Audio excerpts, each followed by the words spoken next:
All right, we are almost in week 3 for the Miami Dolphins, and we are 2-0. Dolphins are high on the clouds.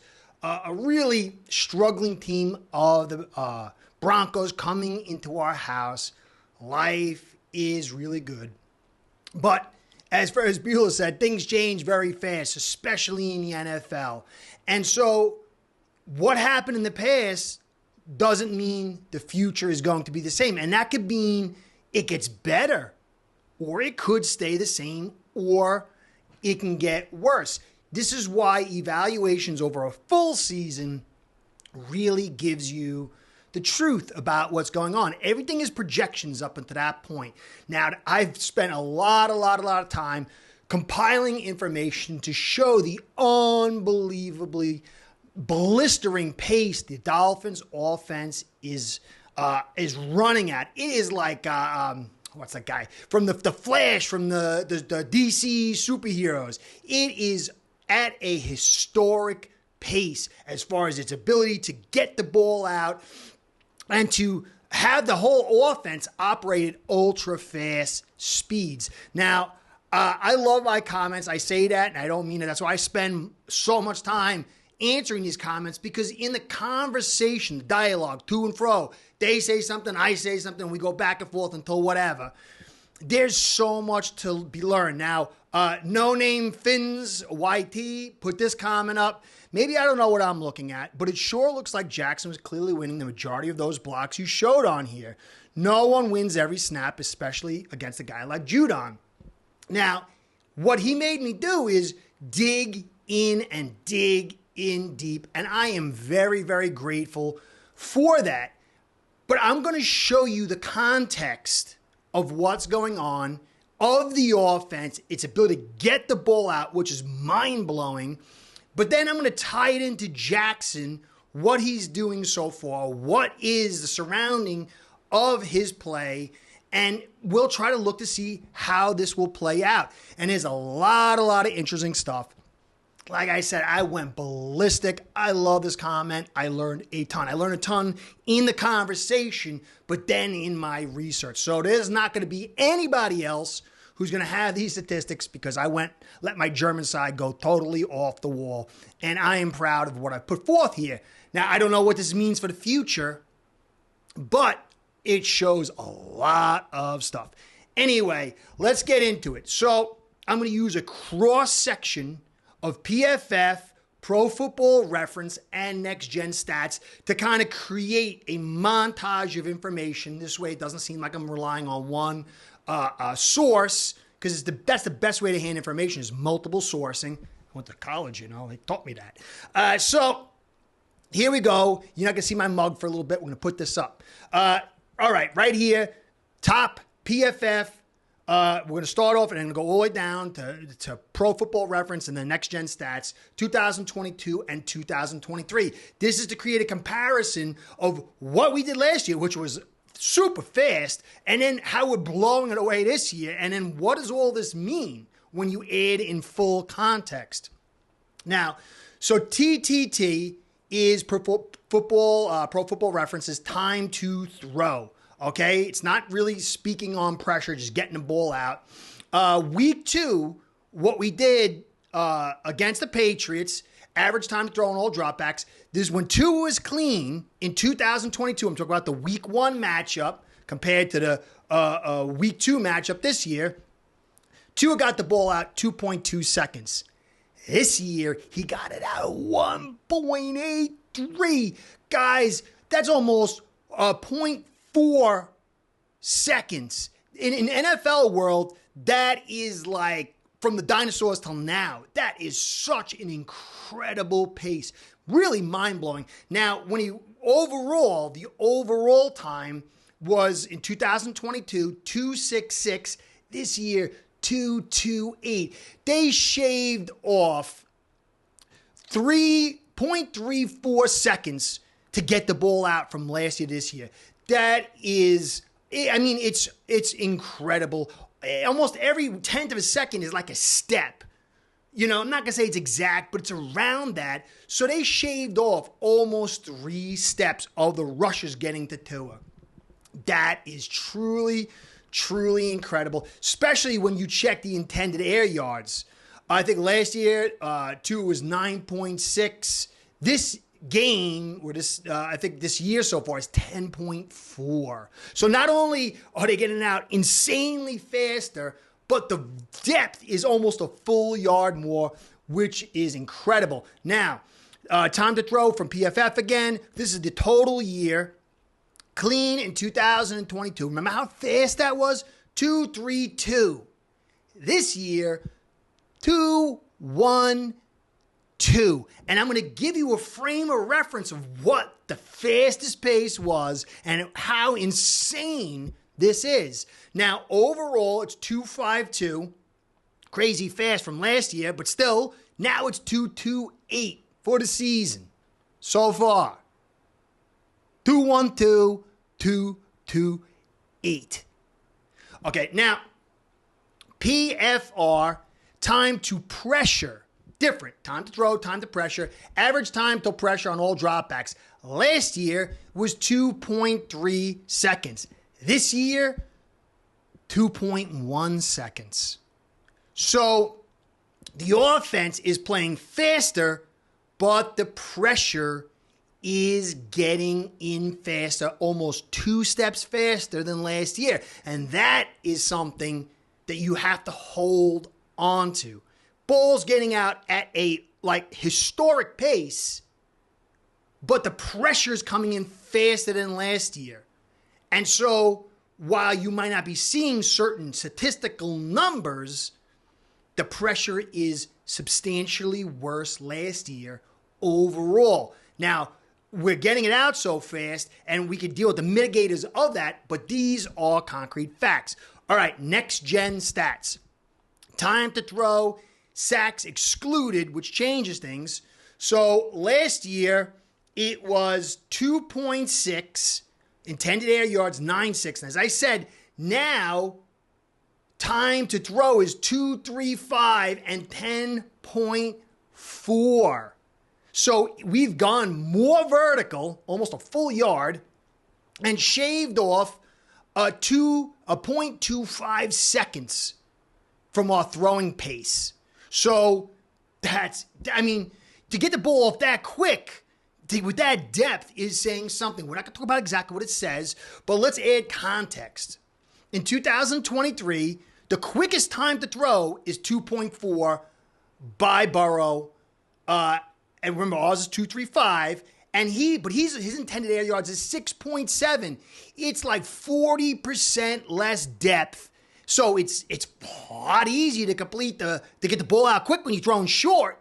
This is saying incredible stuff, but we got to wrap around something else. Now, last year, Brady's really good. He had really good receivers. He actually had a pretty good offensive line. I can't remember if they're injured or not. Injuries happen so much to these guys. But he's a pretty good quarterback, right? And he has a very short game. His time to throw is 2.45, intended air yards, 7. So Tua is beating him by 1/10 of a second and 3.5 yards more in depth so far. But all this stuff is saying incredibly positive stuff.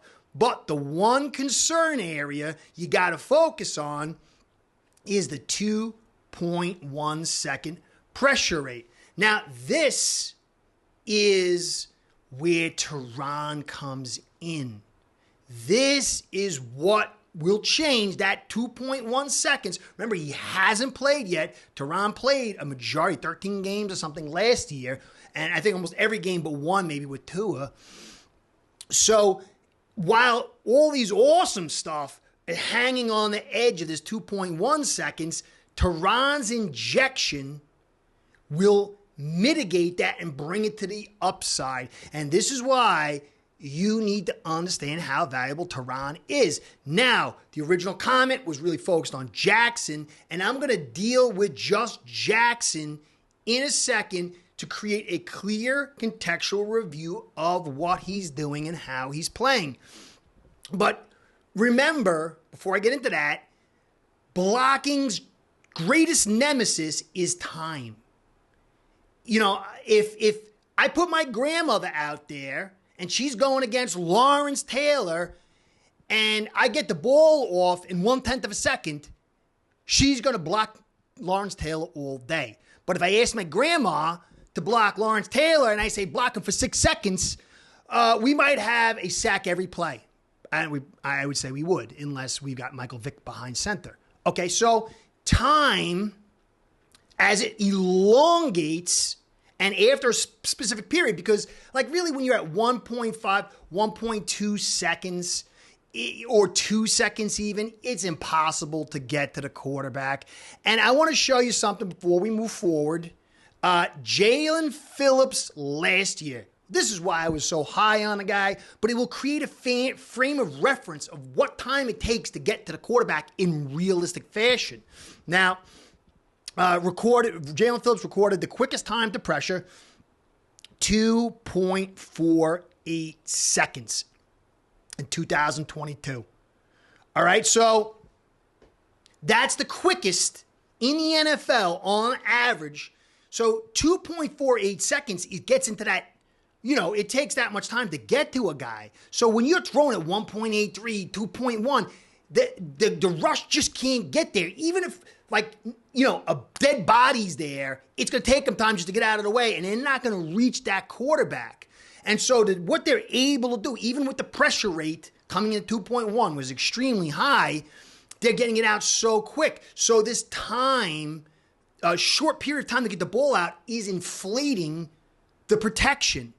So if you had to hold the ball longer, you would see different production from these offensive linemen. Savvy? Now, before I get into that, another nice little bit study here on the realities of what we're seeing, but it's always got to be held in context that two is release. The speed of the offense, the motion, all that stuff is creating this rapid pace to get the ball off. But there are mitigating circumstances. We got to see how it plays out. I've talked about it a little bit, but I'm not going to really talk about that here because it will go on for a long time. So but before I do, I got to head off to the doctors in a little bit. I had to do this. I was so psyched. I'm so grateful for this comment. It really made me learn a ton. So, but I want to give a shout out to you guys, the likes, the subscribes, the comments, especially the comments, as I've told you. This is what makes this channel go. Without it, I can't do what I love. So you guys are the best. So I want to give you a shout out to Ace Per Head, because without the two of you, this show ain't going down. Ace Per Head's betting software is the premier white label platform for bookies to manage their players and grow their sportsbook operation. Click the link in the description below to get set up in minutes. Ask for the Curtis promo and get a special introductory discount. Okay, so we have to remember this offense is insane. Waddle, Hill, and the Barrios create something totally different with what McDaniel does, and to his release. It doesn't happen without his release. That it's been clocked faster than Marino, slightly a hair better, but that release allows you to get those quick flash throws at depth. So this is not to negate anything, but we're here to analyze the original comment. It looks like Jackson is blocking people and he's doing good. I'm a hater. Okay. But we see that Jalen Phillips was the fastest guy in the league to get at the quarterback. It was 2.48 seconds. We're getting the ball out, 2.1, 1.83. I mean, so you have to put rabbit ears, and that's why when I did the film study, I said all these plays that are under 2 seconds, so you can't count them because it's not realistic to even get pressure to somebody. So let's put that aside. Let's deal with the elongated, the more realistic time frames. So Jackson so far, somebody says he's only let up a couple pressures in the sack, but I want to show you, I made fun of the Dolphins offense in 2021. The offensive line, I called the 45th best offensive line in football. And that's to say, there are 32 teams, they were the 45th, so they were like the worst of the worst of the worst. I've been watching since 1978. It was the worst line I have ever seen as a Dolphins fan. So take a look at this image here. And you can see in 2022, Jackson at the bottom is this year, but Liam Eichenberg gave up the most pressures, 62 pressures. His efficiency rating was 94.6. Jesse Davis, everybody loved to hate him, make fun of him. He gave up 57 pressures, 8 sacks for him and a 9 for Liam Eichenberg. His efficiency rating was 95.5. You can see Austin Jackson here. It was 96.1 at guard. He gave up 41 hurries. Robert Hunt, just to show you our best player, he gave up 31 hurries, 97.6 efficiency rating. Austin Jackson in 2023, he's given up a sack, a hit, 4 hurries, 6 pressures total, and a 95.6 efficiency rating. In the orange box, it's times 8.5 for a full season. 8.5 sacks, 8.5 hits, 34 hurries, 51 pressures. So he would be in line for Austin Jackson of 2021. He would be in line for Jesse Davis in just about every way. But we have to remember, again, time to throw. In 2021, this offensive line had Brissett 2.83 seconds. Tua, when he was in, 2.53 seconds. Time to pressure, 2.2 seconds. 2023, Tua's getting the ball out 2.8 seconds, 0.6 seconds more than Brissett, and 0.3 seconds almost more than Tua of 2021. But the time to pressure is 0.10 seconds left. So you have to rationalize this information as however you want. I don't know what the future holds. I do believe Tehran will come in and mitigate a lot of this. But there's a load of stats to say we're getting at an unbelievable pace. If we can get Tehran in here to up that pressure rate so it's not 2.1 and still keep this pace, guys, we could do whatever we want. But if this pressure stays this way, and Tehran's not mitigating it that much, and we face harder teams in bad weather and in better, areas where we're going to not be able to get it out that quick because they got good coverage or they can get it, whatever the case may be, it could spell trouble. We don't know. The thing you got to come up with is pressure is getting in too quick. Doesn't see it on a major stat column, but when you look underneath, it is clearly coming in. Jackson's on pace to have a Jesse Davis season, but Jesse Davis in 2021, he had a bad knee from camp. He was asked to block alone, and Eichenberg and Jackson would work together on one guy. This year, Jackson's getting help from Hunt, and the ball's coming out way quicker, and that is what we call context. I'm not going to come up with a final evaluation until I see the end. This is for you guys to enjoy. I hope it makes sense. I'm not a hater. I deal in information. I deal in film. I take the film. I take what information. I try to create an evaluation. I'm not always right, but there's no way you can look at this to say, I'm just hating on Jackson. Great news is Tehran comes in, the protection gets better, and look out. Hope you enjoyed.